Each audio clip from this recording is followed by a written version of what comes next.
All right. The Canucks make their first trade of the actual deadline day. And it's not a great one. It's not as good as we were sort of hoping. It is Tyler Motte to the New York Rangers for a 2023 fourth round pick. Now, Tyler Motte was sort of the obvious trade piece for the Vancouver Canucks at this deadline, coming off of a 2-year, $1.225 million contract, going into UFA unrestricted free agency.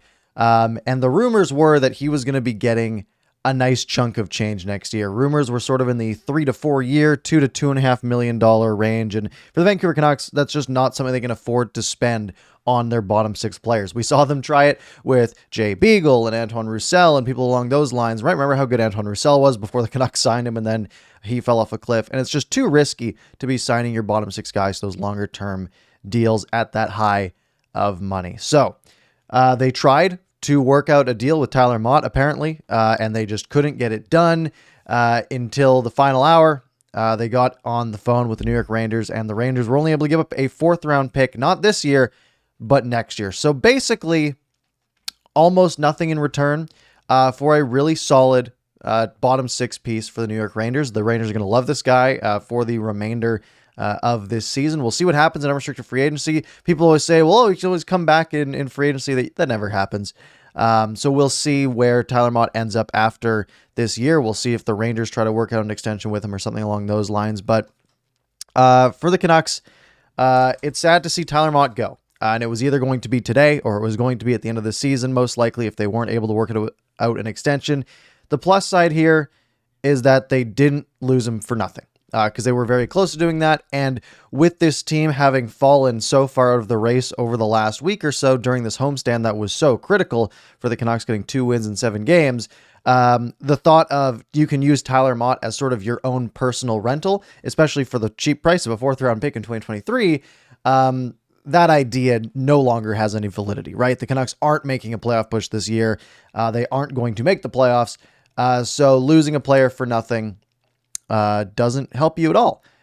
Again, fourth round pick isn't great, but it does give a bit of an insight into the philosophy of what this management group is trying to do.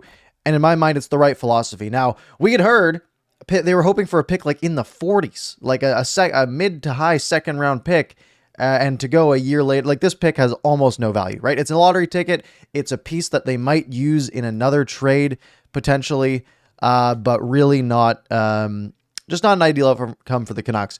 For the Rangers, though, if you're a Rangers fan, you should be excited.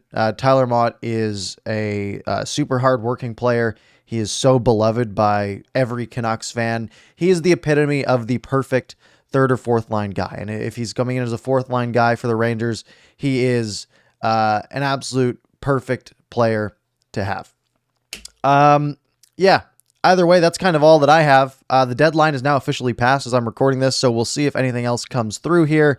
But yeah, it looks like this might be the one move the Canucks make, and it's Tyler Motte for a fourth round pick in next year's draft. Let me know your thoughts in the comments below. Make sure you're subscribed and do all that good stuff. We do have Canucks After Dark tonight at 10 p.m. on the Canucks After Dark YouTube channel. It's linked down below. We also have a podcast version of it the next day. So make sure you are subscribed to that, because Clay and I will have a good conversation about this, the Hamnick trade, the Dermott trade from yesterday, and it will all be, it'll be a fun show. All right. Have a good one. Talk to you later.